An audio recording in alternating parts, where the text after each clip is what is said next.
Oke, Assalamualaikum warahmatullahi wabarakatuh. Perkenalkan nama saya Tahara Pasha Putra Gusvin dengan NIM 1202222323 dengan rekan saya Muhammad Ardi Pradivadeza. Di sini kami akan menjelaskan terkait tugas dua mata kuliah Data Warehouse and Business Intelligence.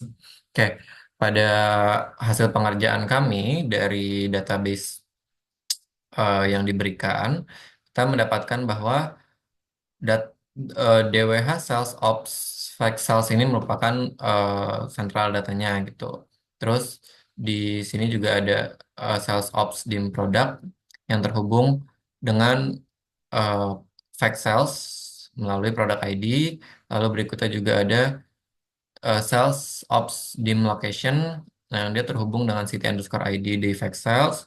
Dan juga di sini ada Ops Dim Date yang terhubung dengan order date yang ada di Fact Sales juga. Nah, lalu kemudian masuk ke tahap pengerjaan hasil. Di sini adalah analisa dengan KPI penjualan tiap bulan itu naik. Ya, naik 10%. Nah, di sini bisa dilihat kita bisa membandingkan hasil penjualan dari antara tahun 2023 dengan 2022. Di sini bisa dilihat juga ada total penjualan. Di sini ini masih keseluruhan ya. Lalu ada penjualan 2022 dengan penjualan 2023 dan juga ada growth penjualannya naik atau turun berapa persen.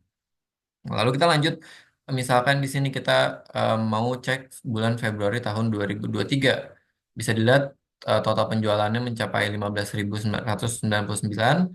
Lalu untuk growth-nya itu ya di bulan tersebut, di bulan Februari itu growth tumbuh 19% dibandingkan yang tahun lalu. Namun pada bulan Desember 2023 penjualannya itu dibanding tahun Desember 2022 itu menurun 89,27%.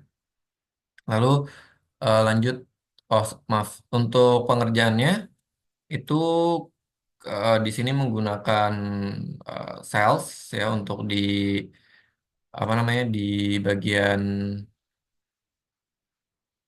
di bagian eh, chartnya, line chartnya, dan di sini membuat eh, measurement baru untuk total penjualan.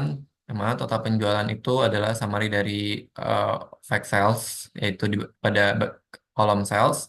Kemudian di sini juga menggunakan measurement baru itu mengkalkulate total penjualan pada tahun yang dim dates tahun 2022. Lalu berikutnya penjualan tahun 2023 juga sama, dan ini growth penjualan menggunakan measurement mendivide antara penjualan tahun 2023 dikurang penjualan tahun 2022 gitu. Lalu berikutnya ada di bagian eh, dashboard selanjutnya.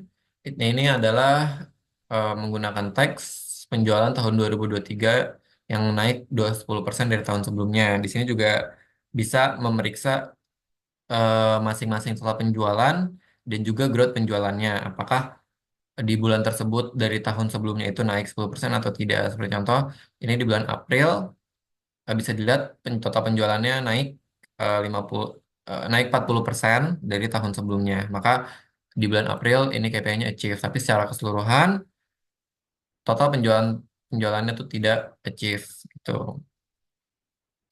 Lalu berikutnya ada perbandingan penjualan tahun 2023 dengan tahun 2022.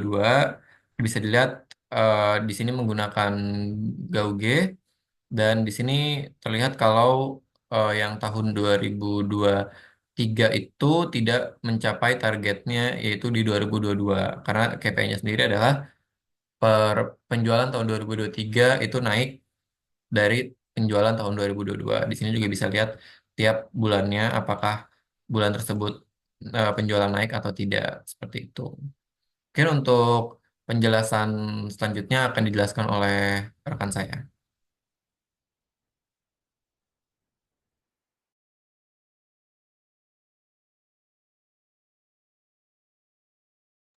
Baiklah, yang pertama di sini ada target penjualan tiap kota. Di sini menggunakan bullet chart, yang mana KPI-nya adalah setiap kota mencapai target penjualan yaitu sebesar 5.000 penjualan. Nah, di sini ada garis merah yang menjadi batas targetnya di sini.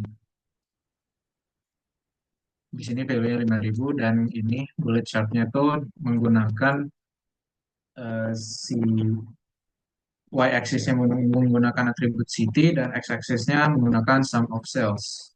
Sini adalah measurement-nya ini untuk sales, ini sum of sales, lalu ada ini untuk city-nya.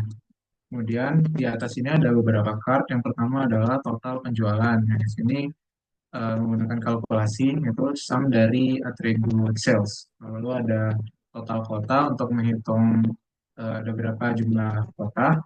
Lalu ada card yang berisi total kota yang sudah mencapai target seperti ini. Jadi di sini ada DAX-nya summarize untuk yang mengambil atribut location city. Lalu dengan pengkondisian total penjualannya itu lebih dari 5.000. Kemudian ada persentase kota sudah mencapai target. Ini ada persentase jumlah dari total kotanya yang sudah mencapai target. Di sini ada 8% dan kalkulasinya seperti ini menggunakan divide kota yang sudah mencapai target kemudian dengan total kota. Lalu ada zero.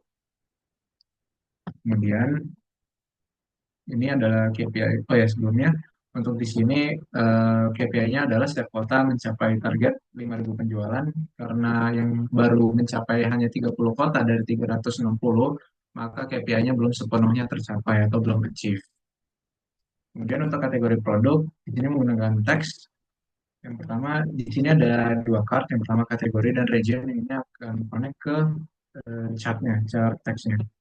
Seperti contoh, di sini kita dipilih furniture, maka akan muncul kategori furniture saja. Nah, ini KPI-nya adalah setiap kota, setiap region memiliki kategori produk yang masuk kategori diminati atau penjualannya lebih dari 40.000. Nah, untuk analisisnya di sini belum tercapai sepenuhnya karena masih ada beberapa region yang belum eh, mencapai diminati, masih kurang diminati. Nah, di sini menggunakan measurement seperti ini. Yang pertama ada hasil penjualan. Hasil penjualan ini lebih ke switch case saja untuk menentukan eh, dia itu masuk ke kategori apakah kurang diminati, lumayan diminati, dan sangat diminati. Dan ini ada persentasenya. Lalu untuk persentasenya di sini menggunakan calculate sama remove filters. Lalu ada total penjualan. Total penjualannya hanya sekedar summarize dari salesnya saja. Nah, untuk KPI ini seperti yang dibilang masih belum mencapai KPI-nya belum tercapai sepenuhnya karena masih ada region yang tidak memiliki kategori yang diminati. Kemudian di sini ada average discount yang mana KPI-nya adalah setiap kategori itu memiliki yang mana KPI-nya adalah rata-rata diskon mencapai 15%. Nah, di sini KPI-nya tuh tercapai karena rata-rata dari diskonnya mencapai 15,82%, melewati batas minimumnya. Dan di sini ada card yang untuk menunjukkan diskon dari tiap kategori. Contoh ini ada furniture mencapai 17, office 15, dan teknologi 13. Dan untuk measurement-nya di sini ada target diskon. Target diskonnya di set langsung 15 dan ada average.